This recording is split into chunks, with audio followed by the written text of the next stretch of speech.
Science and Tech Flash News.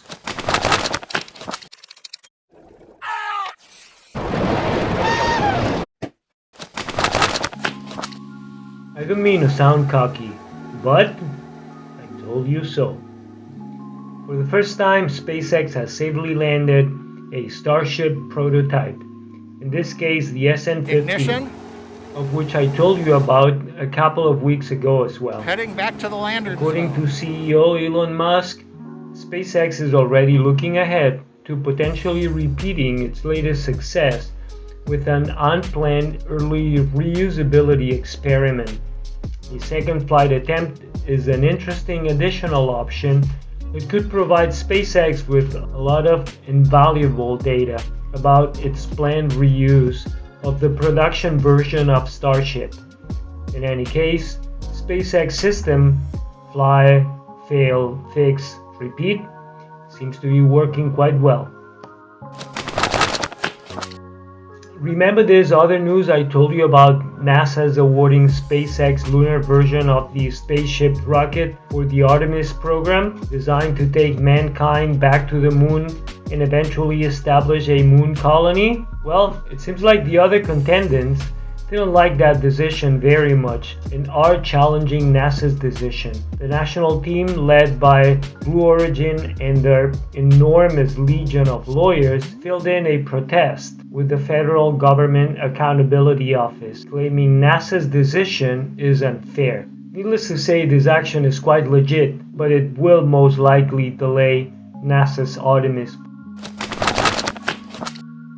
And since we're at it, on July 20th, the new Shepard rocket will fly its first astronaut crew to space, said Blue Origin in an official statement. We are offering one seat on this first flight to the winning bidder of Blue Origin's online auction. Starting today, anyone can place an opening bid by going to blueorigin.com. The statement finishes with Gradatim Ferociter, the slightly pompous Blue Origin Latin slogan, meaning gradually, ferociously. Its main competitor in the world of space tourism, Virgin Galactic, saw its shares fall as much as 4% in trading from its previous close of $1994.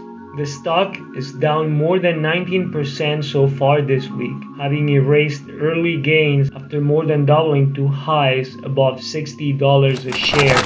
IBM announced a breakthrough in integrated circuit design, the world's first 2-nanometer process. IBM says its new process can produce CPUs capable of either 45% higher performance or 75% lower energy use than modern 7-nanometer designs.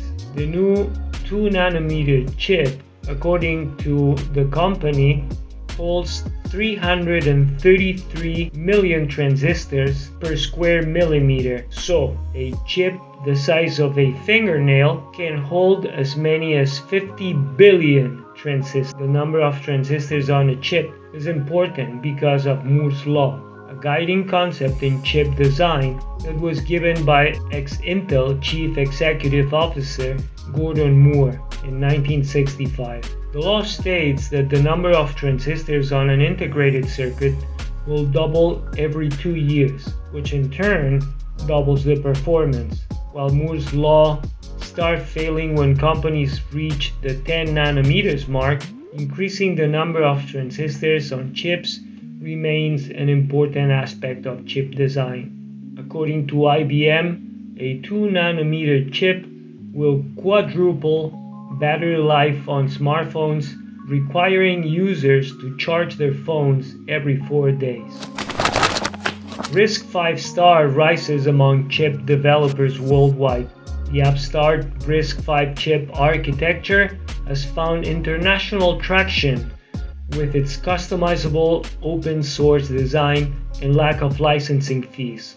Most of the smartphones in our pockets contain computer chips based on ARM architecture, whereas Intel's x86 architecture reigns supreme among laptops, desktops, and server hardware. But a fast-growing number of companies in the US, Europe, and especially Asia have been turning to the open source chip architecture called RISC-V. It allows even startups to design custom chips without the expensive licensing fees required to use proprietary chip architectures. Originally developed by researchers at the University of California, Berkeley, RISC-V represents one of the main instruction set architecture ISAs that allow programmers and the software they write to directly control computer hardware. The open source flexibility of RISC-V has made it an increasingly popular chip architecture. After Apple also moving to the RISC instruction set architecture, it seems like the days of the traditional CISC instruction set that has been powering our Intel and AMD computers for years may be coming to an end in a not too distant future. Any of this news deserves a video on their own. If you want me to make a longer video of any of this news I just told you, please leave a comment down below. Also, if you enjoyed this video, do not forget to click that like button and subscribe to the channel in case you haven't already. See you soon.